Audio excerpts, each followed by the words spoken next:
اعوذ باللہ من الشیطان الرجیم بسم اللہ الرحمن الرحیم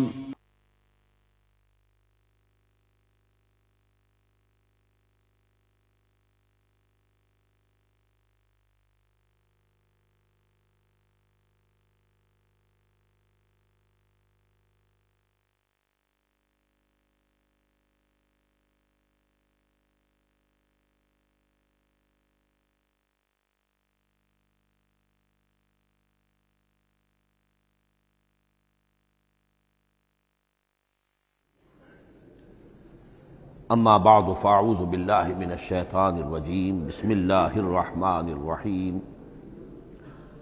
حامیم والکتاب المبین انا جعلناہ قرآنا عربیا لعلکم تعقلون وقال تبارک وتعالی کما ورد فی سورۃ یوسف علیہ الصلاۃ والسلام الف لام را تلک آیات الکتاب المبین انا انزلناہ قرآنا عربیا لعلکم تعقلون وقال عز وجل کما ورد فی سورۃ الزمر قرآنا عربیا غیر ذی عوج وقال جل وعلا کما ورد فی اول سورۃ الکہف الحمد للہ الذی انزل علی عبدہ الکتاب ولم یجعل لہ عوجا صدق اللہ العظیم رب اشرح لی صدری ویسر لی امری واحلل عقدۃ من لسانی یفقہوا قولی۔ تعارف قرآن کے ضمن میں جو مباحث پہلی نشست میں مکمل ہو چکے ہیں اس میں ایک کمی رہ گئی تھی، اس کو پورا کر لیجئے۔ قرآن مجید کی 2 آیات کے بارے میں یہ روایت موجود ہے صحیح مسلم میں حضرت عبداللہ ابن مسعود رضی اللہ تعالی عنہ سے کہ سورہ بقرہ کی آخری 2 آیات حضور کو شب معراج میں عطا ہوئی ہیں، وہ زمین پر نازل نہیں ہوئیں بلکہ حضور نے آسمان پر پہنچ کر ان کو حاصل کیا ہے۔ یہ امت کے لیے شب معراج کے تحفے کے طور پر یہ 2 آیتیں آمن الرسول بما انزل الیہ من ربہ والمؤمنون کل آمن باللہ وملائکتہ وکتبہ ورسلہ لا نفرق بین احد من رسلہ وقالوا سمعنا واطعنا غفرانک ربنا والیک المصیر، پھر آخری آیت جس میں طویل ترین دعا ہے۔ یہ 2 آیات جو ہیں مستثنیٰ کر لیجئے تو باقی جو ہے قرآن مجید وہ پھر پورا حجاز میں زمین پر نازل ہوا ہے محمد رسول اللہ صلی اللہ علیہ وسلم کے قلب مبارک پر۔ اب جو اگلی بحث ہے اس تعارف قرآن کے ضمن میں، قرآن کی زبان کون سی ہے؟ یہ سب جانتے ہیں عربی زبان ہے، لیکن کون سی عربی؟ عربی کوئی ایک نہیں ہے۔ جیسا کہ آپ کو معلوم ہے کہ ایک زبان ہوتی ہے پھر اس کے ڈائلیکٹس ہوتے ہیں۔ پنجابی زبان کے نہ معلوم کتنے ڈائلیکٹس ہیں، بنگلہ زبان کے نہ معلوم کتنے ڈائلیکٹس ہیں، پشتوں کے کتنے ڈائلیکٹس ہیں۔ عربی زبان کے اس وقت پورے عالم عرب کے اعتبار سے تو دیکھیے تو ہر ملک کا جو ہے اپنا لہجہ ہے اور ان کے اپنے انداز ہے۔ تو خود نزول قرآن کے وقت بھی پورے جزیرہ نماء عرب میں کوئی ایک زبان نہیں تھی، زبان ایک تھی لیکن اس کے لہجے مختلف تھے، الفاظ مختلف تھے۔ تو یہ جان لیجئے کہ قرآن نازل ہوا ہے حجاز کے بادیہ نشینوں کی زبان میں۔ وہ اصل عربی زبان حجازی قوم سمجھتی تھی، شہری زبان نہیں، دیہاتی زبان، یعنی کہ شہروں میں دوسرے ملکوں کے لوگ آتے جاتے رہتے تھے، خاص طور پر مکہ مکرمہ جو ہے وہ تو چونکہ ایک بہت بڑا تجارتی مرکز تھا۔ لإلاف قریش ایلافہم رحلۃ الشتاء والصیف فلیعبدوا رب ھذا البیت، ان کے قافلے جاتے تھے آتے تھے، دوسرے تاجر بھی آتے تھے، تو ظاہر بات ہے کہ شہروں کے اندر تو پھر زبان جو ہے وہ مکسڈ ہو جاتی ہے، خالص نہیں رہتی۔ یہی وجہ ہے کہ قریش کے جو شریف گھرانے تھے، اونچے گھرانے تھے، وہ اپنے بچوں کو صحرا میں بھیج دیتے تھے کہ ان کی پرورش وہاں ہو، وہاں وہ خالص عربی زبان سیکھیں، ان کی زبان جو ہے پولیوٹڈ نہ ہو۔ تو بادیہ نشین حجاز کے، نجد کے نہیں، حجاز کے بادیہ نشین، ان کی زبان میں قرآن نازل ہوا ہے۔ یہ آیتیں اس سے پہلے بھی سامنے آ چکی ہیں سورہ زخرف کی، انا جعلناہ قرآنا عربیا لعلکم تعقلون، ہم نے اس اپنے کلام قدیم کو عربی زبان کا جامہ پہنایا ہے۔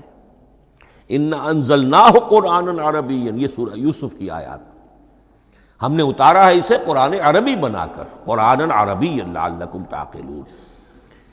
سورہ زمر میں قرآنا عربیا غیر ذی عوج، یہ عربی مبین میں ہے، صاف ستھری دھلی ہوئی عربی زبان جس میں کہیں کوئی ٹیڑھ نہیں ہے، کوئی ایچ پیچ نہیں ہے۔ اور یہی پھر سورہ کہف میں جو ایک ترانہ حمد اللہ نے ہمیں سکھایا ہے کہ میرے اس انعام عظیم پر میرا شکر ادا کیا کرو، تو کن الفاظ میں الحمدللہ الذی انزل علی عبدہ الکتاب ولم یجعل لہ عوجا۔ تو یہ عربی مبین جو ہے اگرچہ اصلاً ہے بادیہ نشین حجاز کے، البتہ یہ کہ عرب کے دوسرے قبائل کے بھی ان کی زبانوں کے بعض الفاظ اس میں آئے ہیں۔ اس سے آگے بڑھ کر یہ کہ بعض معرب الفاظ بھی ہیں، ہندی زبان کا کوئی لفظ اس نے عربی کا جامہ پہن لیا، فارسی زبان کا کوئی لفظ اس نے عربی کا جامہ پہن، وہ بھی قرآن میں بعض ہیں، استثناءات ہیں یہ۔ جیسے سنگ گل، یہ فارسی زبان کا لفظ ہے، سنگ گل، وہ سجیل بن کر قرآن مجید میں آ گیا ہے۔ حجارۃ من سجیل، یہ جو الم تر کیف فعل ربک باصحاب الفیل سورہ فیل میں ہے، سنگ گل کا سجیل بنا۔ اس طرح کے کچھ اور الفاظ بھی ہیں، لیکن یہ سمجھیے کہ ایکسیپشنز پروو دی رول، یہ استثناءات ہیں، قاعدہ اپنی جگہ پر قائم رہے گا کہ یہ حجاز کے بدوؤں بادیہ نشینوں کی جو زبان تھی اس میں قرآن نازل ہوا ہے۔ اس قرآن کے بارے میں، اس کی زبان کے بارے میں جو چند پہلو سامنے رہنے چاہیے، فصاحت اور بلاغت کی معراج، یہ میں بعد میں قرآن کے وجوہ اعجاز پر جب بحث کروں گا کہ یہ کس کس اعتبار سے معجزہ ہے، تو وہاں زیادہ تفصیل سے یہ بات آئے گی کہ عربی زبان کی فصاحت اور بلاغت کی معراج ہے۔ آپ کو معلوم ہے کہ آج بھی دنیا میں یہودی بھی ہیں جن کی مادری زبان عربی ہے، عیسائی بے شمار ہیں جن کی مادری زبان عربی ہے، ان کے ہاں بھی عربی ادب کی چوٹی کی کتاب جو پڑھائی جاتی ہے وہ قرآن ہے۔ یہ انہیں ماننا پڑتا ہے کہ عربی ادب کی جو آخری کتاب ہے، چوٹی کی کتاب ہے، وہ یہی ہے۔ یہودی بھی پڑھائیں گے، جیسے آپ انگریزی زبان پڑھنی ہے سمجھنی ہے تو شیکسپیئر کے بغیر آپ کیسے سمجھیں گے، اب وہ تو ایک سٹینڈرڈ ہے۔ اسی طریقے سے یوں سمجھیے کہ عربی زبان عربی ہونے کے اعتبار سے کلام اللہ ہونا اس پر ان کا ایمان نہیں ہے، لیکن یہ کہ عربی زبان کے اعتبار سے اس کی فصاحت اور بلاغت کا لوہا وہ مانتے ہیں۔ پھر اس میں ایک خاص ملکوتی غنا ہے، ڈیوائن میوزک، صوتی آہنگ ہے، عذوبت ہے، مٹھاس ہے۔ لاہور میں ایک صاحب ہیں جو پروفیسر ہیں فونیٹکس کے پنجاب یونیورسٹی میں، وہ کہتے ہیں میں ثابت کر سکتا ہوں کہ جتنے بھی آج دنیا میں اصول ہیں صوتی، یہ خود اپنی جگہ ایک بہت بڑی سائنس ہے، اس کے اعتبار سے میں ثابت کر سکتا ہوں کہ بلند ترین موسیقی قرآن مجید میں ہے، ملکوتی غنا۔ اسی لیے قرآن مجید کو اچھی سے اچھی آواز میں پڑھنے کی تاکید آئی ہے۔ زینوا القرآن باصواتکم، قرآن کو اپنی آوازوں سے مزین کرو۔ اسی طریقے سے من لم یتغن بالقرآن فلیس منا، جو قرآن مجید کو اچھی سے اچھے طریقے پر پڑھنے کی کوشش نہیں کرتا وہ ہم میں سے نہیں ہے۔ اسی طرح کے واقعات بھی ہوئے ہیں۔ حضرت ابو موسیٰ اشعری رضی اللہ تعالی عنہ، وہ بہت خوش الحان تھے، تو ایک روز حضور سفر رات کے وقت کہیں گشت پر تھے، جا رہے تھے ان کے مکان کے قریب سے، تو وہ اس وقت رات کی نماز میں قرآن پڑھ رہے تھے، تو حضور وہاں کافی دیر تک کھڑے ہو کر سنتے رہے۔ ظاہر بات ہے کہ اس وقت کے مکان کیا ہوتے تھے، ایک ایک حجرہ ہوتا تھا، یہ کوئی کئی کنال کی کوٹھیاں تو نہیں ہوتی تھی کہ کیا پتہ چلے ان کے اندر کیا ہو رہا ہے۔ وہ تو حضرت ابو بکر کے مکان کے پاس سے گزرتے تھے تو ان کی تلاوت سنتے تھے، حضرت عمر کے مکان کے قریب سے گزرے ان کی تلاوت سنی، حضرت عمر بلند آواز میں پڑھتے تھے، حضرت ابو بکر بڑی پست آواز میں پڑھتے تھے۔ حضور نے پوچھا کہ تم ایسا کیوں کرتے ہو؟ حضرت عمر نے کہا میں اس لیے کرتا ہوں، زور سے پڑھتا ہوں کہ شیطان بھاگ جائے۔ حضرت ابوبکر نے عرض کیا کہ میں اس لیے پڑھتا ہوں کہ جس کو میں سنا رہا ہوں وہ سنتا ہے، اس کو بلند آواز کی ضرورت نہیں۔ حضور نے کہا کہ ابوبکر تم ذرا اونچی کر لو آواز، اور عمر تم ذرا پست کر لو، ایوریج میں لے آؤ۔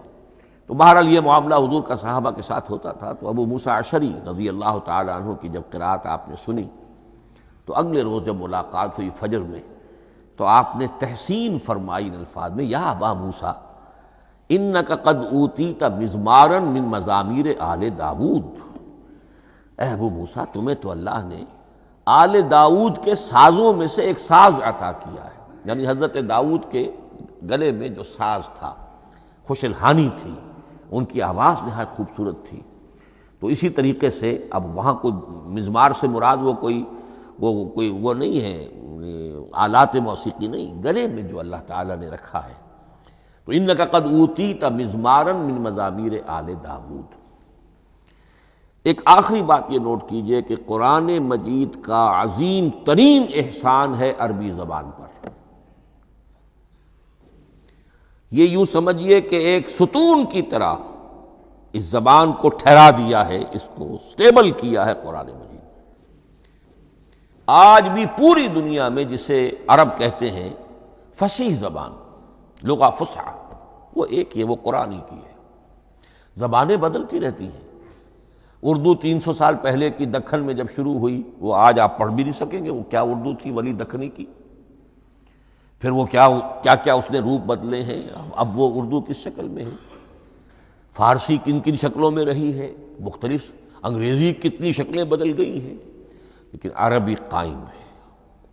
اس کے لیے جیسے کہ قرآن مجید میں آتا ہے کہ ہم نے پہاڑ زمین میں گاڑ دیے اس کو سٹیبلائز کرنے کے لیے، ان تمید بکم، تمہیں لے کر زمین ایک طرف کو جھک نہ جائے۔ تو جس طرح یہ پہاڑ جو ہیں سٹیبلائزنگ ایفیکٹ رکھتے ہیں اس زمین کے لیے، اسی طریقے سے قرآن سٹیبلائزر ہے عربی زبان کا۔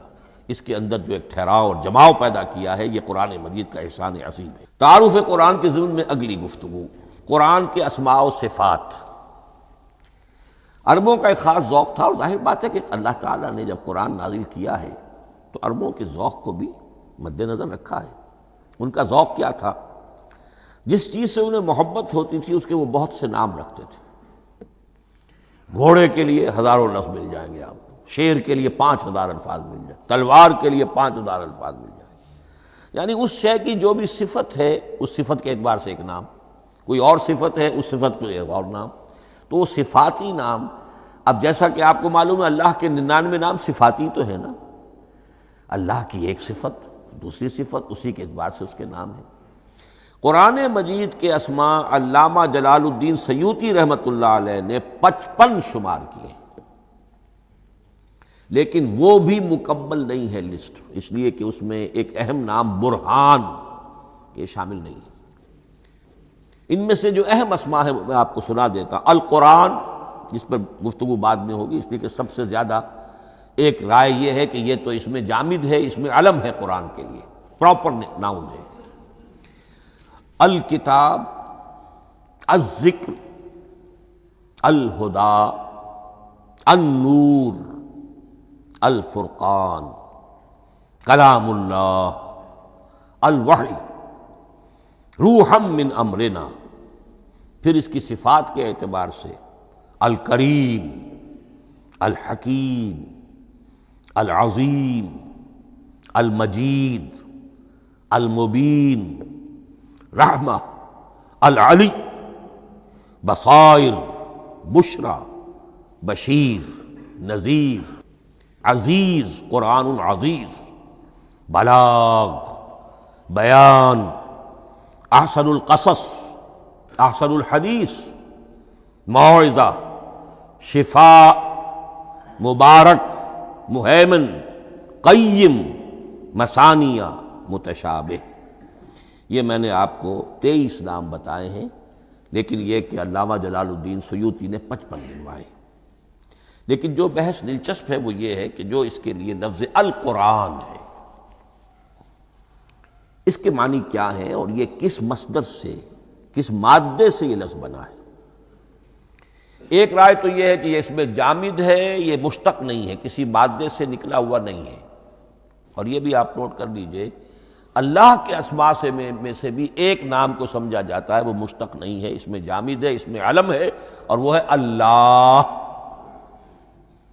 باقی سارے نام صفاتی ہیں، ایک نام، اس لیے اس میں ذات کہتے ہیں اس کو، اس میں ذات۔ لیکن یہ رائے متفق علیہ نہیں ہے، یہ کچھ لوگوں کی رائے ہے۔ ایک رائے یہ بھی ہے کہ یہ بھی اس میں علم نہیں ہے، یہ بھی مشتق ہے الہ سے۔ جیسے حکیم، یہ صفت ہے، الحکیم یہ اللہ کا نام ہو گیا۔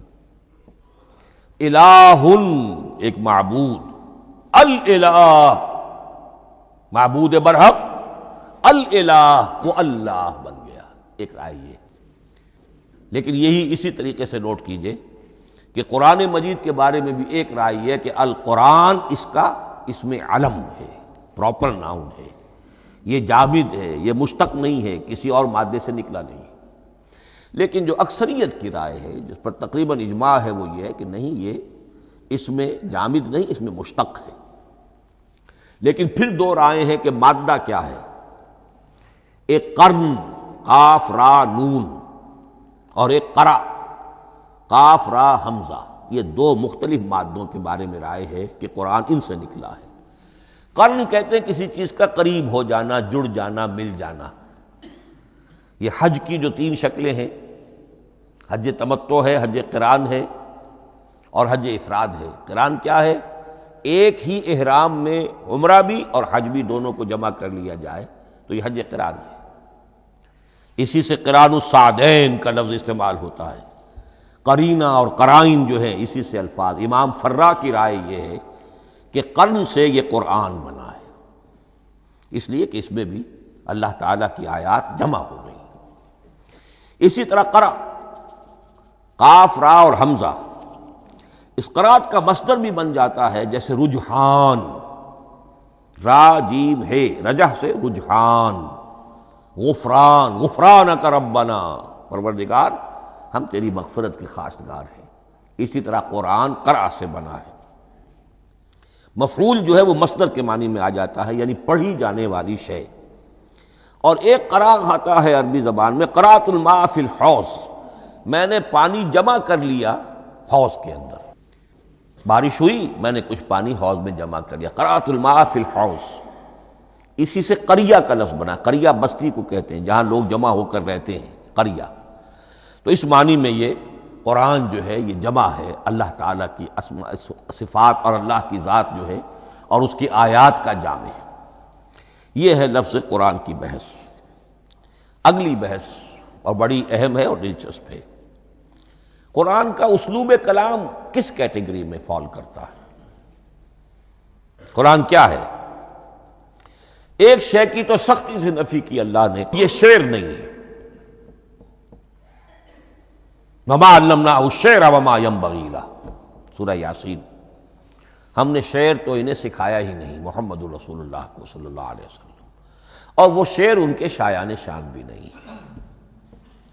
شاعروں کے بارے میں سورہ شعراء میں چونکہ بالعموم شاعروں کے بارے میں جو بات کہی گئی ہے، وَالشُّعَرَاءُ يَتَّبِعُهُمُ الْغَاوُونَ أَلَمْ تَرَ أَنَّهُمْ فِي كُلِّ وَادٍ يَهِيمُونَ إِنَّهُمْ يَقُولُونَ مَا لَا يَفْعَلُونَ إِلَّا الَّذِينَ آمَنُوا۔ استثناء تو ہے کہ اچھے لوگ بھی ہوتے ہیں، لیکن اکثر و بیشتر شعراء کا معاملہ یہی ہے، ان کی پیروی کرتے ہیں وہی لوگ کہ جو حد سے گزرنے والے ہوتے ہیں، لاابالیانہ انداز والے لوگ، غیر سنجیدہ لوگ پیروی کرتے ہیں۔ خود وہ بھی زمین و آسمان کے قلابے ملاتے ہیں، کبھی ادھر کی بات کبھی ادھر کی بات۔ اور تیسری بات یہ کہ عام طور پر جو کہتے ہیں وہ کرتے نہیں ہیں، انہم یقولون ما لا یفعلون۔ تو یہ شعر کی تو نفی کی گئی ہے قرآن مجید، جیسا کہ میں نے آپ کو سنایا تھا سورہ حاقہ کی آیات، انہ لقول رسول کریم وما هو بقول شاعر، یہ شاعر کا کلام نہیں۔ البتہ ایک بات نوٹ کیجئے، جسے آزاد شاعری، آزاد نظم کہا جاتا ہے، وہ میرا گمان یہ ہے، میں نے چونکہ ان چیزوں کا کوئی تحقیقی مطالعہ نہیں کیا ہے، کہ شاید وہ ہے ہی قرآن سے ماخوذ آزاد شاعری۔ اس میں وزن نہیں ہوتا، ردم ہوتا ہے۔ آزاد شاعری کے اندر ایک ردم ہوتا ہے، وزن نہیں ہے، ایک مصرع اتنا سا، ایک بڑا لمبا چوڑا، لیکن ردم رہے گا۔ یہ جو آزاد شاعری، بلینک ورس جس کو آپ کہتے ہیں، میرا گمان یہ ہے کہ شاید دنیا میں اس کا رواج قرآن کے بعد ہی ہوا ہو، اور قرآن مجید ہی کی نقالی میں یہ صنف جو ہے ادب کی وہ ایجاد کی گئی ہو۔ واللہ عالم، میں یہ بات دعوے سے نہیں کہہ سکتا، گمان ہے میرا۔ البتہ یہ کہ اب اس سے آگے چلیے، شعر نہیں ہے، نثر ہے، لیکن نثر کے اعتبار سے بھی کون سی کیٹیگری میں آئے گی؟ کیا یہ کتاب عام معنی میں جسے ہم کتاب کہتے ہیں وہ کتاب ہے؟ ایک تو وہ بات تھی نا جو اقبال کے حوالے سے میں نے آپ سے کہی، کتابیں نیست چیزیں دیگر است، اس وقت وہ بات نہیں میں کہہ رہا۔ عام کتابوں سے اس کا فرق کیا ہے؟ ایک کتاب ہوتی ہے، اس میں ہر چیپٹر میں ایک بحث مکمل ہو جاتی ہے، اگلے چیپٹر میں پھر لوٹا کر آپ پہلے چیپٹر کی کوئی بات نہیں کریں گے، پھر وہ بات آگے چلے گی، ابواب ہوں گے، ابواب میں مضمون کے مطابق مضمون آگے بڑھتا چلا جائے گا۔ کتاب کا یہ لازمی وصف ہے۔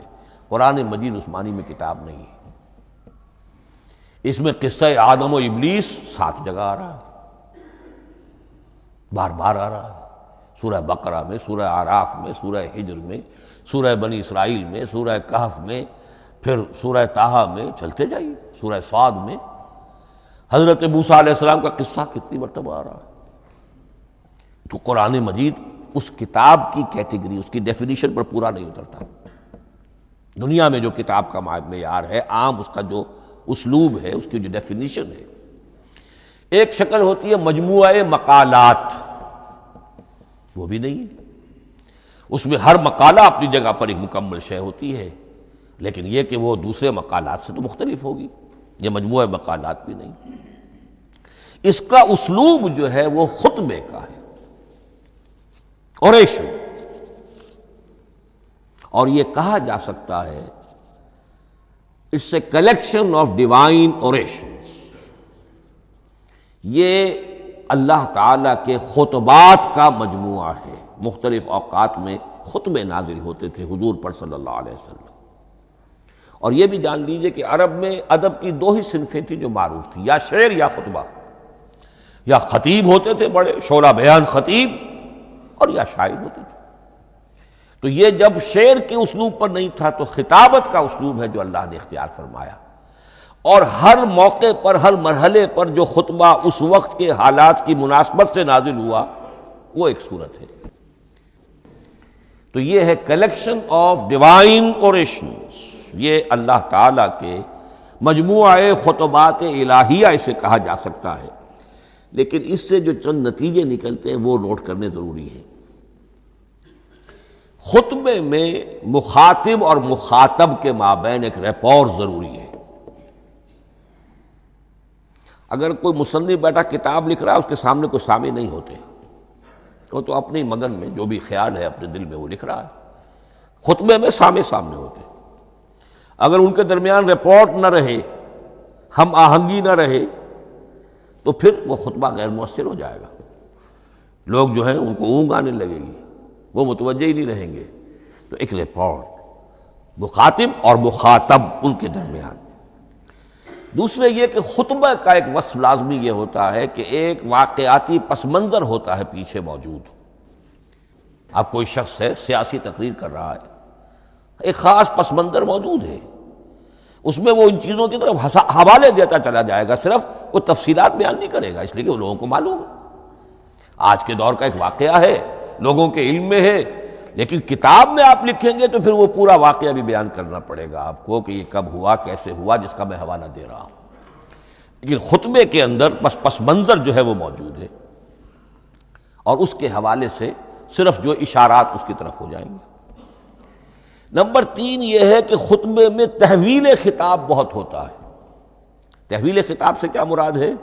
ابھی خطیب آپ سے بات کر رہا ہے، آپ سے مخاطب ہے، اور کسی وقت وہ فلاں کو جو یہاں موجود بھی نہیں ہے وہ نواز شریف صاحب کو خطاب کرنا شروع کر دے گا. بھائی نواز شریف تو یہاں نہیں ہے، لیکن خطاب انداز وہ تو تقریر مقرر ہے، سیاسی تقریر کر رہا ہے، نواز شریف کو چیلنج کر رہا ہے. نواز شریف یہ کر دو گے تو ہم یہ کر دیں گے، اور نواز شریف یہ تم غلط کر رہے ہو، یا بے نظیر تمہارا یہ معاملہ. ہاں بے نظیر تو وہاں موجود نہیں. صدر ایوب صاحب کو جو بھی گالیاں دی جاتی تھی تقریروں کے اندر، وہ خود تو وہاں موجود نہیں ہوتے تھے. تو اس میں تحویل خطاب نوٹ کرنا پڑتا ہے. ابھی کس سے بات ہو رہی تھی، ابھی کس سے بات ہو رہی تھی. قرآن مجید میں آپ دیکھیں گے ایک آیت میں حضور سے خطاب ہے، اگلی آیت میں کفار سے خطاب ہے، اس سے اگلی آیت میں اہل ایمان سے خطاب ہے. تو تحویل خطاب جو ہوتا ہے اس کے حوالے سے نوٹ کرنا پڑتا ہے کہ اس وقت اس آیت کا جو رخ ہے کدھر ہے، اس میں کس کو خطاب کیا جا رہا ہے. چوتھی بات یہ ہے کہ خطبے میں صرف عقل سے اپیل نہیں کی جاتی، جذبات سے بھی اپیل ہوتی ہے.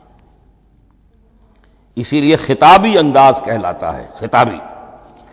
خطابی انداز میں لوگوں کے جذبات سے بھی اپیل کی جاتی ہے. جبکہ آپ ایک مقالہ لکھ رہے ہوں گے، اس میں جذبات کی بات نہیں آئے گی. ٹھنڈی ٹھنڈی عقلی باتیں، منطقی باتیں، دلیل صغرا کبرا جوڑیے، نتیجہ نکالیے، وہ لوگوں کے سامنے رکھیے، تصنیف ہے. لیکن خطبے کے اندر صرف عقل نہیں، جذبات سے بھی اپیل ہوتی ہے. اب یہ سارے اوصاف میں جو بیان کر رہا ہوں یہ سب قرآن مجید میں بتمام و کمال بدرجہ اتم موجود ہیں. اور آخری بات یہ کہ خطبے میں، اور یہ کہ یہ چیز مشترک ہے غزل میں بھی اور قصیدے میں بھی اور خطبے میں بھی، اس کا اول و آخر بہت جامع اور مؤثر ہونا چاہیے. اسی لیے مطلع مقطع یہ خاص طور پر ہوتے ہیں نا. مقطع میں آ پڑی ہے سکون گسترانہ بات، جس غزل کا مطلع جاندار ہے اس کو آدمی پڑھے گا، اور اگر وہ مطلع پھسپھسا ہے وہ باقی نظم پڑھے گا ہی نہیں، چاہے آگے اس کے اندر بڑا عمدہ شعر بھی ہو وہ نہیں پڑھے گا. مطلع ہی جو ہے بے جان ہے، پھسپھسا ہے. پھر مقطع آخری جو شعر ہو، تو قصیدے میں بھی یہ ہے اور خطبے میں بھی یہ ہے. یہی وجہ ہے کہ قرآن مجید کی صورتوں میں اکثر و بیشتر شروع کی آیات اور آخری آیات انتہائی اہم ہوتی ہیں، بہت جامع ہوتی ہیں، جن کو کہا جاتا ہے کہ یہ سور جو ہیں ان کی ابتدائی آیات، خواتین اور پہلی آیات. اب سورہ بقرہ کی آیات شروع کی، پھر آخری جو ابھی میں نے آپ کو سنائی، یہی آل عمران کا معاملہ ہے، کس شان کے ساتھ وہ اٹھ رہی ہے. یہی سورہ حج کا ہر جگہ پر آپ دیکھیں گے ابتدائی جو ہے خطیب اگر ایسی بات، ایسا انداز اختیار کرے کہ اپنے سامعین کی توجہ کو اپنی طرف مبذول کرا دے، اگر شروع کا انداز ایسا نہیں ہے تو وہ بات آگے بڑھے گی نہیں. آخری بات یہ کہ خطبے میں ہمیشہ یہ ہوگا کہ ایک مین سپیکر جو ہے اس کی ایک بات سامنے ہے کہ میں نے یہ بات اپنے سامعین کے ذہن میں بٹھانی ہے، لیکن دائیں بائیں کی باتیں کرے گا. کوئی قصہ بھی سنائے گا، کوئی شعر پڑھے گا، کوئی اور کوئی لطیفہ بھی سنائے گا. ہمارے ہاں کے جو بہترین خطیب جو ہوتے تھے وہ احراری حضرات جو ہے بہترین خطیب ہوتے تھے. اور آپ نے سنا مولانا عطا اللہ شاہ بخاری رحمۃ اللہ علیہ، ان کی تقریریں 6 گھنٹے تک لوگ سنتے تھے. وہ کبھی رلا بھی رہے ہیں، کبھی ہنسا بھی رہے ہیں. عام آدمی تنقید بھی کرے گا کہ یہ کیا ادھر ادھر کی باتیں کر رہے ہیں، لیکن وہ پھر جب آخری تقریر ہوتی تھی تو جب تقریر ختم ہوتی تھی، جو بات وہ ذہن میں بٹھانا چاہتے تھے، دل میں اتارنا چاہتے تھے، وہ بیٹھ چکی ہوتی تھی. باقی یہ کہ ادھر ادھر کی چیزیں جو ہیں وہ آکسیلری چیزیں ہیں وہ رہتی ہیں. یہ ہیں 6 اوصاف خطبات کے، اور قرآن مجید کے اندر بھی یہ اوصاف کم و بیش موجود ہیں. قرآن کا اسلوب خطبے کا ہے. اب اگلی بحث پر آئیے، قرآن مجید کی ترکیب اور تقسیم، سنتھیسس اور ڈویژنز. اب اس میں سمجھیے کہ کلام جو ہے اللہ کا کلام ہے. کلام مرکب ہوتا ہے کلمات سے. کلمات حروف سے بنتے ہیں. عربی زبان کے حروف 28 یا 29 ہیں. الف اور حمزہ کو ایک ہی مانیں گے تو 28 رہ جائیں گے. الف علیحدہ حمزہ علیحدہ تو 29 ہو جائیں گے. یہ حروف جڑتے ہیں، لفظ بنتے ہیں. لفظ محمل بھی ہوتا ہے، لیکن کلمہ وہ کہلاتا ہے جو بامانی لفظ ہو. پھر ان کلمات کو آپ جوڑتے ہیں، یہ مرکب توصیفی بن گیا، مرکب اضافی بن گیا، مرکب عددی بن گیا، مرکب جاری بن گیا، پھر ان مرکبات کو جوڑ کر فقرہ بنتا ہے، جملہ بنتا ہے، کلام مفید جس کو کہا جاتا ہے۔ قرآن مجید کے اعتبار سے علامہ سیوطی نے مخصوص جو قرآن کی اصطلاحات ہیں ان کے حوالے سے ایک بات کہی ہے، لیکن واقعہ یہ ہے کہ قرآن کی اصطلاحات خود اپنی ہیں، دنیا کی دوسری کسی بھی اصطلاحات پر ان کو قیاس نہیں کیا جا سکتا۔ لیکن جاہز چونکہ ایک ادیب تھے، انہوں نے قرآن مجید کو کہا یہ دیوان کی شکل رکھتا ہے، جیسے کہ حافظ کا دیوان کسی اور کا دیوان۔ سورتیں جو ہیں وہ قصیدوں کی شکل میں ہیں، بیت شعر آیت ہے، قوافی جو ہوتے ہیں شعروں میں قافیہ، وہ یہاں فواصل ہیں، آیت کے آخری حروف ایک دوسرے سے مشابہ ہوتے ہیں کہ جن سے پھر وہ صوتی آہنگ پیدا ہوتا ہے۔ الرحمن علم القرآن خلق الانسان علمہ البیان۔ اب یہ ایک فواصل جو ہیں وہ جڑتے چلے جاتے ہیں، ان میں آہنگ پیدا ہوتا ہے۔ لیکن حقیقت کے اعتبار سے پہلی بات یہ نوٹ کیجئے، قرآن مجید کی اکائی ہے آیت، اسے نہ آپ جملہ کہہ سکتے ہیں نہ فقرہ کہہ سکتے ہیں۔ انگریزی میں ہمارا چونکہ بائبل کے لیے بھی جب ورس کا لفظ آ جاتا ہے تو انگریزی تراجم میں، انگریزی تحریروں میں، مقالوں میں ورس قرآن مجید کی آیت کے لیے لفظ آ جاتا ہے، ورس نمبر فلاں، بالکل غلط ہے۔ قرآن کی آیت یہ اس کا اپنی اصطلاح ہے، اپنا مفہوم ہے۔ لغوی مفہوم کیا ہے؟ نشانی، آیت نشانی۔ قرآن کی ہر آیت اللہ کے علم اور حکمت کی نشانی ہے۔ اب قرآن کی آیتیں نوٹ کیجئے، صرف حروف پر بھی مشتمل ہے، الف لام میم حروف مقطعات اور آیت بن گئی۔ وہ مرکبات ناقصہ پر بھی مشتمل ہے، والعصر مرکب جاری ہے، حرف جار، آیت ہو گئی۔ پورے جملے پر بھی مشتمل ہے، ان الانسان لفی خسر، ایک جملہ ہے، اور 10 جملوں پر بھی مشتمل ہے۔ اللہ لا الہ الا ھو الحی القیوم لا تاخذہ سنۃ ولا نوم لہ ما فی السماوات وما فی الارض الی آخر الآیہ۔ آیت الکرسی کا انالیسس کیجئے، 10 جملے موجود ہیں اس میں۔ تو نوٹ کر لیجئے، یہ چیز توقیفی کہلاتی ہے، یہ کسی گرامر کے اصول پر نہیں ہے، کسی منطق کے اصول پر نہیں ہے۔ آیات قرآنیہ کی تعیین توقیفی ہے، یعنی حضور کے بتانے پر موقوف ہے۔ حضور نے بتایا والعصر، یہ آیت ہو گئی، آیت ہو گئی، ہم آیت مانیں گے۔ الف لام میم آیت ہو گئی۔ قاف حرف ایک ہے، یہ آیت نہیں ہے۔ نون ایک حرف ہے، آیت نہیں ہے۔ قاف والقرآن المجید ایک آیت بنی، نون والقلم وما یسطرون ایک آیت بنی۔ تو اس طریقے سے اس کو کہتے ہیں توقیفی، موقوف علیہ ہے حضور کے بتانے پر۔ اب اس میں روایات کا اختلاف ہو سکتا ہے کہ حضور سے کوئی روایت یہ ہو کہ یہ ایک آیت بنی یا 2 آیتیں بنی۔ مثلا بڑی اہم مثال آپ کو دے رہا ہوں، سورہ مزمل کی جو دوسرا رکوع ہے، پورا دوسرا رکوع وہ ایک آیت شمار ہوتا ہے، اور میرا بڑا گمان رہا بہت عرصے تک کہ یہ ایک آیت نہیں ہو سکتی، یہ مختلف اوقات میں نازل ہوئی ہیں، 2 اوقات میں نازل ہوئی ہے، اور یہ مجھے قول مل گیا علامہ سیوطی کے ہاں، حضرت عبداللہ ابن عباس رضی اللہ تعالی عنہما کا قول کہ یہ 2 آیتیں ایک نہیں۔ لیکن یہ کہ یہ ہوگا موقوف روایت پر، میں کوئی نہیں ہوں جو اسے قرار دے سکوں۔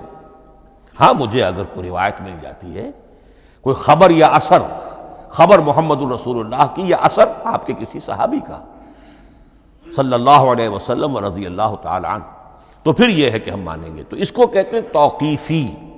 آیات اور سور کا معاملہ توقیفی ہے بالکل، یا کسی منطق، کسی گرامر، کسی اصول بیان، کسی پر مبنی نہیں ہے، یہ مبنی ہے حضور کے بتانے پر۔ اس طرح سورت کسے کہتے ہیں؟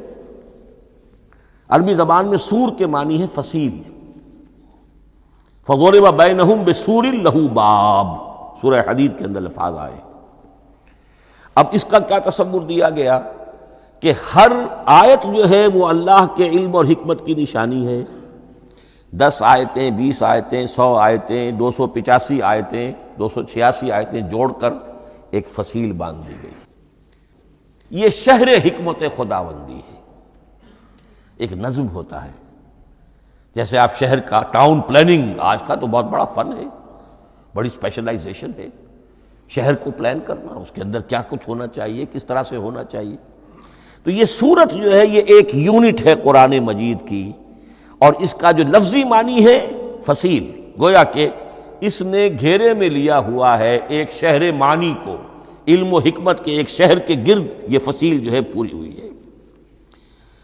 اب اس میں نوٹ کر لیجئے جہاں تک، اچھا جیسے آیتیں چھوٹی بھی ہیں بڑی بھی ہیں، والعصر بھی آیت ہے، اور الف لام میم بھی آیت ہے، اور جیسا کہ میں نے عرض کیا آیت الکرسی بھی آیت ہے. اس طرح سورتیں چھوٹی بھی ہیں بڑی بھی ہیں. سورۃ العصر 3 آیتیں، سورۃ الکوثر 3 آیتیں، سورۃ النصر 3 آیتیں، 3 ہی سورتیں 3 آیتوں پر مشتمل ہیں.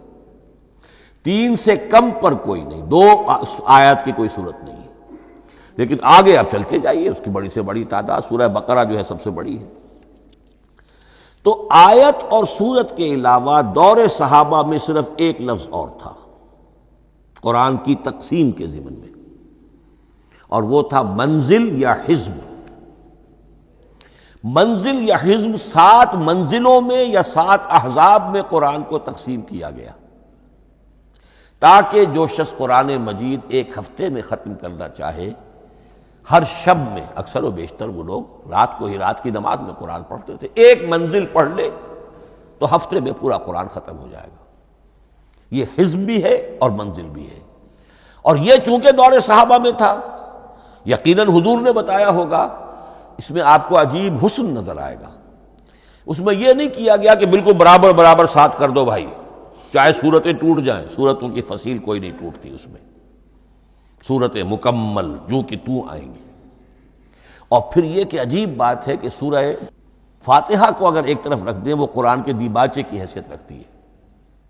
تو پہلی منزل میں 3 سورتیں، دوسری میں 5 سورتیں، تیسری میں 7، چوتھی میں 9، پانچویں میں 11، چھٹی میں 13، اور 7ویں میں 65. یہ ہے کہ جو ان سورتوں کی ایک بڑی، جیسے کہ ایک سیڑھی چڑھ رہی ہے، اور تقریباً مساوی ہو جاتے ہیں. کوئی 4.25 پارے ہے، کوئی 4.5 پارے ہے، کوئی 4.25 پارے، اس طریقے سے ہے، تقریباً مساوی. لیکن آرٹیفیشل ایکویلٹی پیدا کرنے کے لیے، مصنوعی مساوات پیدا کرنے کے لیے سورتوں کی فصیلوں کو نہیں توڑا گیا. اس سے آگے چل کر جو پاروں کی تقسیم ہے وہ بہت بعد کی بات ہے، 30 پارے، اور اس میں آپ کو یہ ساری قباحتیں نظر آئیں گی. اس میں سورتوں کی فصیلیں توڑی گئی ہیں.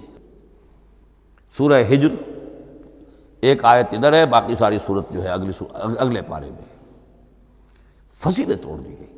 معلوم ہوتا ہے کسی شخص کے پاس جو قرآن تھا مصحف، اس نے صفحے گنے، 7 سے 30 سے تقسیم کیا، اور برابر صفحوں کے اندر وہ پارے بنا دیے.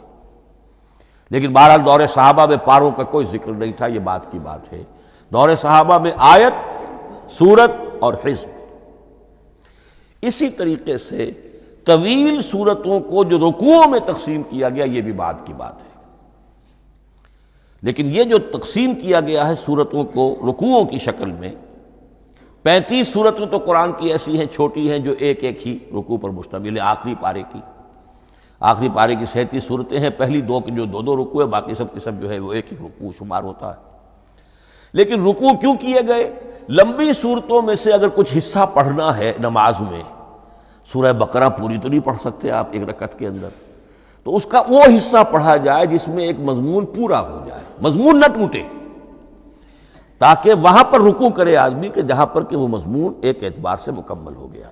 تو رکوع سے رکعت ہے، رکوع ہے، اس رکعت کے اندر ایک حصہ اتنا پڑھا جائے تاکہ مضمون جو ہے وہ خوبصورت رہے اور اس کا سلسلہ برقرار رہے. یہ تقسیم بھی اگرچہ بہت ہی ایک بدنام شخص ہے ہماری تاریخ کا، حجاج ابن یوسف، یہ اس کی ہوئی تقسیم ہے، یا اس نے کرائی ہے، بہرحال اس کی طرف منسوب ہے. اور یہ بات ماننی پڑتی ہے کہ بڑے گہرے غور و فکر سے تقسیم کی گئی ہے، الٹپ نہیں ہے، بلکہ اس کے لیے واقعتاً غور کر کے جہاں وہ مضمون ختم ہوتا ہے، کہیں کہیں آپ اختلاف کر سکتے ہیں اور آپ کو حق حاصل ہے، اس لیے کہ یہ چیزیں توقیفی نہیں ہیں، یہ حضور کی بتائی ہوئی نہیں ہے، نہ رکوعوں کی تقسیم۔ اب سعودی عرب میں جو قرآن مجید چھپ رہے ہیں ان میں حزب ہو گئے ہیں، یعنی ہر پارے کو پارے برقرار رکھ کر 8 حزب بنا دیے انہوں نے، 4 حزب بنا دیے اور پھر نصف حزب کر کے 8 حصے کر دیے۔ تو یہ چیزیں جو ہمارے ہاں رکوع تو پاروں سے ادھر ادھر ہو جاتے ہیں، پارا بدل گیا رکوع وہی چل رہا ہے، اس لیے کہ رکوع میں مضمون کو پیش نظر رکھا گیا ہے، جبکہ پارے میں مضمون کو نہیں سامنے رکھا گیا۔ تو رکوع کا معاملہ جو ہے چاہے وہ حجاج ابن یوسف ہی نے کیا ہے، لیکن یہ کہ بہرحال وہ بہت صحیح ہے، اکثر و بیشتر کہیں کہیں آپ اس سے اختلاف کر سکتے ہیں۔ تو یہ تو اس کا ہم نے آپ کے سامنے رکھا سنتھیسس۔ اب اگلا موضوع ہے ترتیب و تدوین کیسے ہوئی۔ ان علینا جمعہ و قرآن، ہمارے ذمے ہے اس کو جمع بھی کرنا اور پڑھوانا بھی، اور پڑھوانے میں ترتیب آ جائے گی لازماً۔ لیکن یہ کہ ایک بات تو اس میں بالکل متفق علیہ ہے جس میں کسی شک و شبے کی گنجائش نہیں، قرآن کی ترتیب نزولی اور تھی، ترتیب مصحف اور ہے۔ ترتیب مصحف میں سورہ فاتحہ کے بعد سورہ بقرہ ہے، سورہ بقرہ نازل ہوئی ہے مدنی دور میں جا کر، پھر سورہ آل عمران ہے وہ بھی مدنی ہے، سورہ نساء ہے وہ مدنی ہے، سورہ مائدہ ہے وہ مدنی، پھر آئی ہے سورہ انفال اور سورہ توبہ۔ یہ سورہ انفال تو مدنی نہیں، سورہ انعام اور سورہ اعراف یہ ہے کہ جو مکیات ہیں، یہ کہ بھی مکی دور کی بھی آخری زمانے کی ہے۔ ابتدائی جو مکی صورتیں وہ سب سے آخری حصے میں ہیں، 29واں پارہ اور 30واں پارہ۔ تو ترتیب نزولی اور تھی، ترتیب مصحف اور ہے، اس میں تو کسی شک و شبے کی گنجائش نہیں۔ لیکن ہمارے ہاں اہل تشیع نے اس چیز کو بہت اچھالا ہے۔ ان میں سے بعض گروہ ایسے ہیں جن کا کہنا یہ ہے کہ اصل قرآن جو ہے وہ ترتیب نزولی کے مطابق تھا، یہ ترتیب تو عثمان نے کر دی رضی اللہ تعالی عنہ۔ حضرت علی کے پاس اصل قرآن جو ترتیب نزولی کے مطابق تھا موجود تھا، اور اب بھی ان کے خیال میں جو ان کے امام غائب جو ہیں چھپے ہوئے ہیں غار میں، تو ان کے پاس وہ نسخہ اصل حضرت علی والا موجود ہے، اور جب وہ ظاہر ہوں گے تو اصل قرآن لے کر آئیں گے۔ یہ سارے شیعوں کا قول نہیں ہے، لیکن یہ کہ ان میں بہت سے لوگ ہیں کہ جو ان باتوں کو مانتے ہیں۔ جہاں تک اس بات کا تعلق ہے کہ حضرت علی نے ترتیب نزولی پر کوئی مصحف جمع کیا ہو، اس میں کوئی اشکال نہیں ہے، اس لیے کہ علمی طور پر یہ ایک بڑی عمدہ ایکسرسائز بنتی ہے۔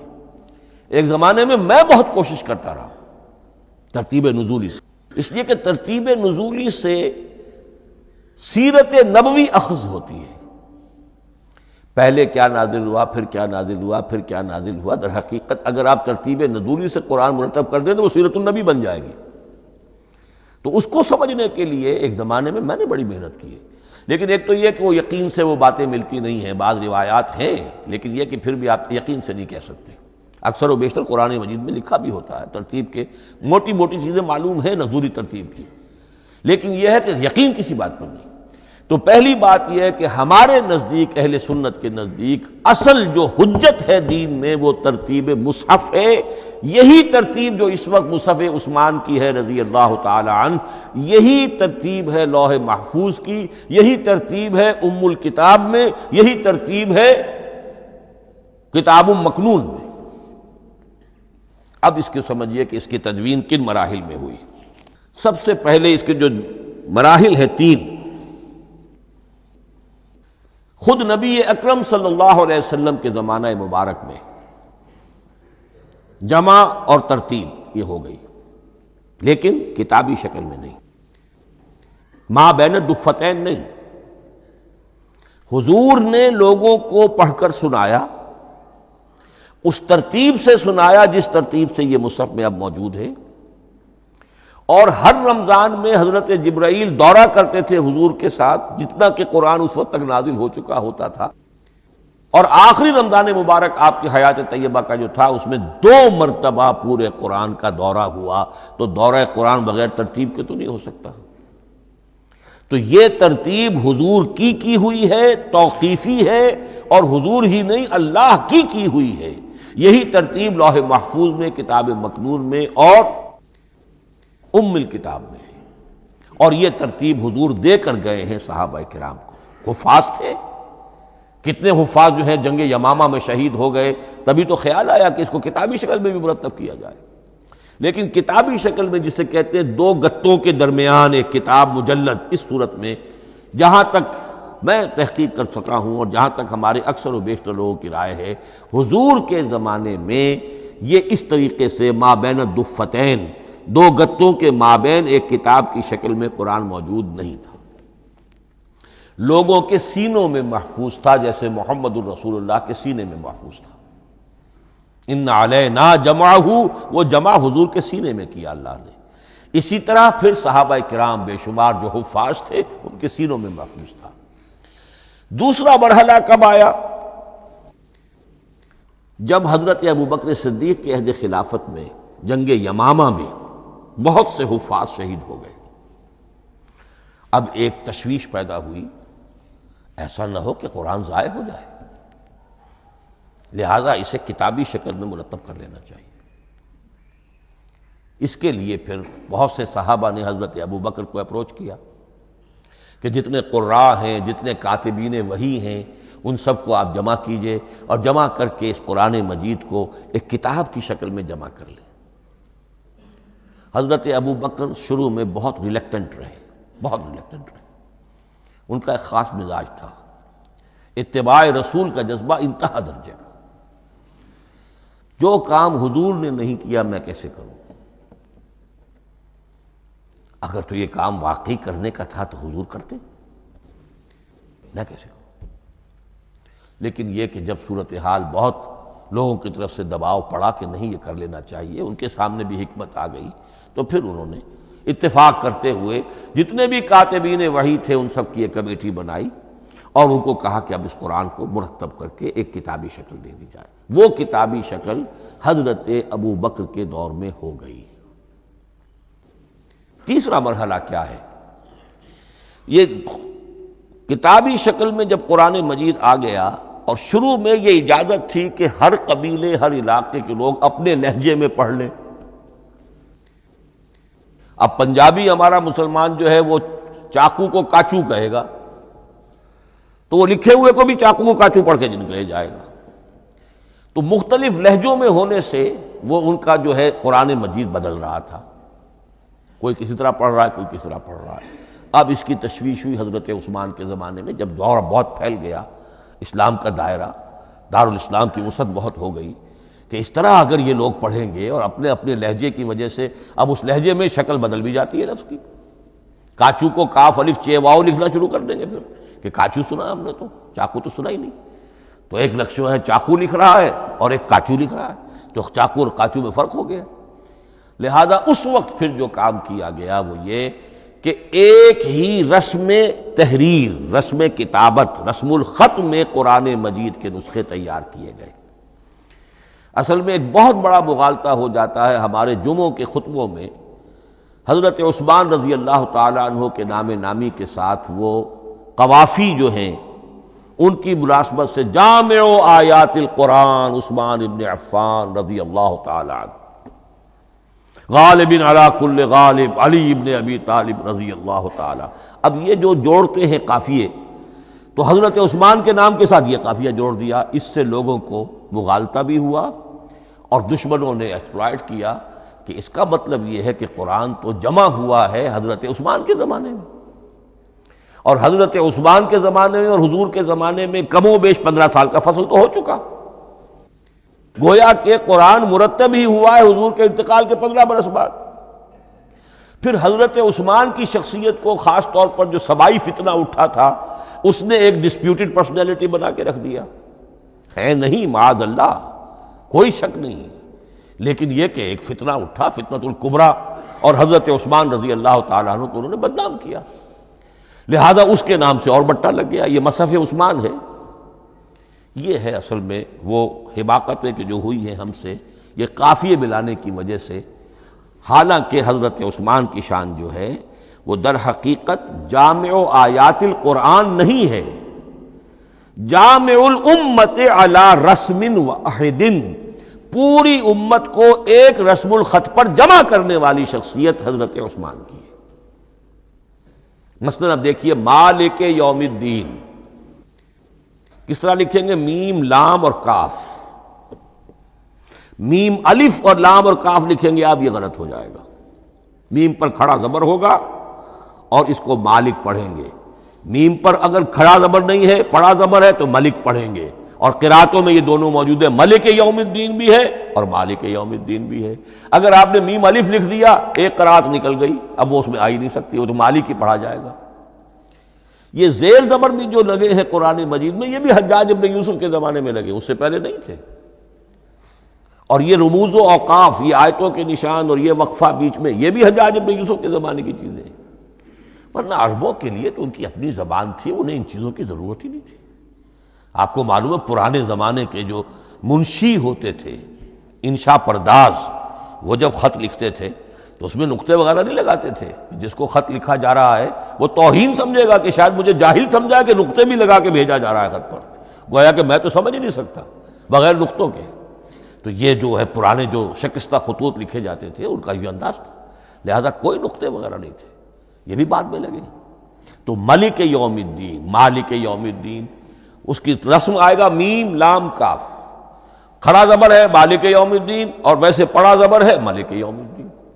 یہ رسم الخط ہے جس پر کہ حضرت عثمان رضی اللہ تعالی عنہ نے پوری امت کو جمع کر دیا، اور اس کے نسخے تیار کرا کے، مختلف روایات میں آتا ہے 5 یا 7 نسخے تھے، ایک مدینہ منورہ میں رکھا اپنے پاس، اور اسی پر ان کے خون کے دھبے بھی ہیں، اور وہ نسخہ قرآن مجید کا اب استنبول کے اندر ہے، توپ کاپی کا جو عجائب خانہ ہے، عجائب گھر ہے، جس میں جہاں نوادرات کے ساتھ ساتھ حضور کے بھی کچھ تبرکات اور جمع ہیں، وہاں وہ نسخہ موجود ہے۔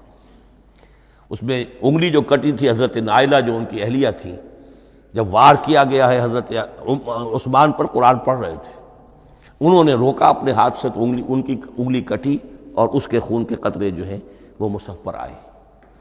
تو یہ وہ قرآن، پھر انہوں نے ایک مکہ مکرمہ میں، ایک دمشق میں، ایک کوفے میں، ایک یمن، ایک بحرین، ایک بصرہ، مختلف جگہوں پر وہ آفیشل ورشن قرآن کا صرف رسم الخط اسکرپٹ کے اعتبار سے۔ لیکن اب پھر نوٹ کر لیجئے، قرآن مرتب ہو چکا، مدون ہو چکا دور نبوی میں، لیکن کتابی شکل میں نہیں، سینوں میں محفوظ۔ دور خلافت ابی بکر میں وہ کتابی شکل میں لایا گیا، اور اس کے لیے پھر بحث ہوئی کہ اب اس کا نام کیا رکھا جائے۔ اس کے لیے کئی نام تجویز ہوئے، سفر بھی، انجیل بھی، وغیرہ وغیرہ، لیکن پھر اس کو حضرت عبداللہ ابن مسعود رضی اللہ تعالی عنہ نے اہل حبشہ سے استشہاد کرتے ہوئے مصحف نام رکھا۔ مصحف، یہ مصحف بن گیا حضرت ابو بکر کے زمانے میں، لیکن مصحف کی قرات کے جو فرق ہو رہے تھے تو وہ لکھنے کے اندر بھی فرق آنا شروع ہو گیا، اس کو دور کیا حضرت عثمان نے، اس کا آفیشل ورشن تیار کروایا، ایک رسم الخط پر پوری امت کو جمع کر دیا، باقی جو نسخے تھے انہیں آپ نے پھر ضائع کر دیا، تاکہ کوئی اور یہ نہ رہے کہ اب یہ بھی ایک تھا پرانا نسخہ نکل آیا، اس میں تو یہ لفظ اس طرح لکھا ہوا ہے۔ تو جامع الامت علی رسم واحد، ایک ہی رسم الخط پر پوری امت کو جمع کرنے والی شخصیت وہ حضرت عثمان کی ہے رضی اللہ تعالی عنہ۔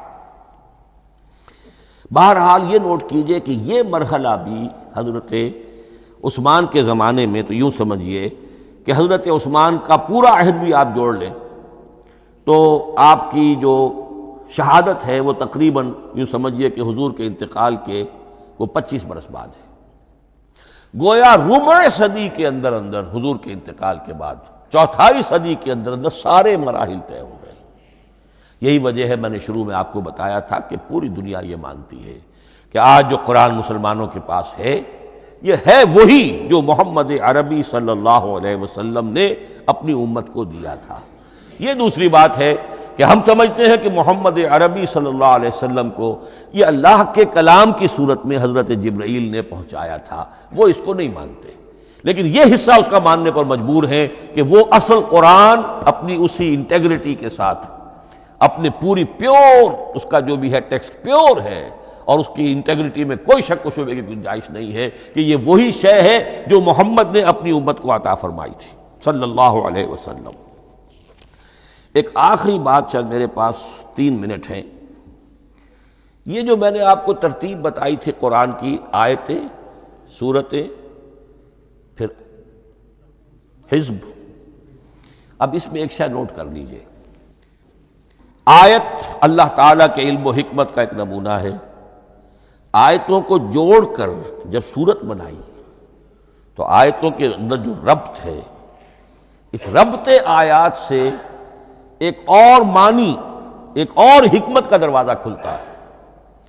جیسے موتی ہے، ہر موتی بڑا خوبصورت ہے، لیکن جس ترتیب سے آپ نے پرویا، اس کو دھاگے میں ہار بنایا، اس ترتیب سے اس کا حسن دوبالا ہو جائے گا۔ ہر موتی کا اپنی جگہ پر ایک حسن ہے، لیکن اس ترتیب کی وجہ سے اس کے حسن کا ایک اور پہلو ظاہر ہوگا۔ اسی طرح قرآن مجید کی صورتوں میں ربط آیات بہت اہم ہے۔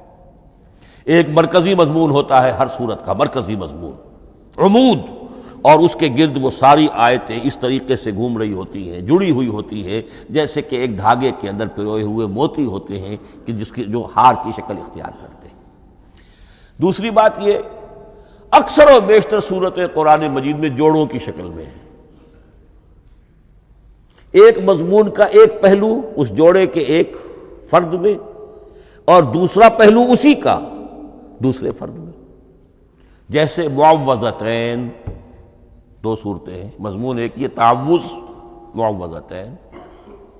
الزہراوین، سورہ بقرہ، سورہ آل عمران کو کہا گیا الزہراوین، حضور نے فرمایا 2 نہایت تابناک صورتیں، بڑی روشن صورتیں۔ جیسے آپ دیکھیں گے یا ایھا المدثر یا ایھا المزمل قم اللیل الا قلیلا یا ایھا المدثر قم فانذر، ایک ہی طرح کا اٹھان ہے، حضور سے خطاب ہو رہا ہے۔ سورۃ الضحیٰ، سورۃ الانشراح، یہ تمام جوڑوں کی شکل میں۔ اسی طرح سورہ طلاق، سورہ تحریم، یا ایھا النبی اذا طلقتم النساء فطلقوہن لعدتہن یا ایھا النبی لم تحرم ما احل اللہ لک تبتغی مرضات ازواجک۔ شوہر اور بیوی کے درمیان تعلق یا تو اتنا گہرا ہو جاتا ہے کہ ایک دوسرے کے لحاظ میں وہ حدود خدابندی ٹوٹنے لگے، بیوی کی وجہ سے آپ نے کسی حرام شے کو حلال کر لیا یا حلال کو حرام کر لیا، بیوی کو ناپسند ہے وہ شے، تو حضور سے ذرا سا یہ ہو گیا تھا معاملہ۔ اپنی ازواج مطہرات حضرت عائشہ اور حضرت حفصہ رضی اللہ تعالیٰ عنہما، ان دونوں کی رضا جوئی کے لیے وہ خاص قسم کا شہد ہے، قسم کھا لی آپ نے کہ میں اسے استعمال نہیں کروں گا۔ لما تحرم ما احل اللہ لک، اے نبی آپ کیوں حرام کرتے ہیں اپنے اوپر وہ شے جو اللہ نے آپ کے لیے حلال کی ہے؟ تبتغی مرضات ازواجک، اپنی بیویوں کی رضا جوئی میں۔ یہ ایک انتہا ہوئی۔ دوسری انتہا کیا ہے؟ میاں اور بیوی میں اتنا بودھ ہو جائے کہ طلاق تک نوبت آ جائے۔ تو سورۃ التحریم ایک انتہا کو بیان کر رہی ہے، سورہ طلاق اگلی اس کے ساتھ جڑی ہوئی وہ دوسری انتہا کو بیان کر رہی ہے۔ سورہ صف حضور کے مقصد بعثت کو بیان کر رہی ہے، سورہ جمعہ آپ کے طریقہ کار کو بیان کر رہی ہے۔ اس طرح قرآن مجید کی اکثر و بیشتر صورتیں جو ہیں وہ جوڑوں کی شکل میں ہیں۔ میرا خیال یہ ہے کہ وقت ختم ہو گیا ہے، اس مضمون کا تھوڑا سا حصہ باقی ہے، وہ انشاءاللہ میں اگلی نشست میں لوں گا۔ بارک اللہ لی ولکم فی القرآن العظیم ونفعنی وإیاکم بالآیات والذکر الحکیم۔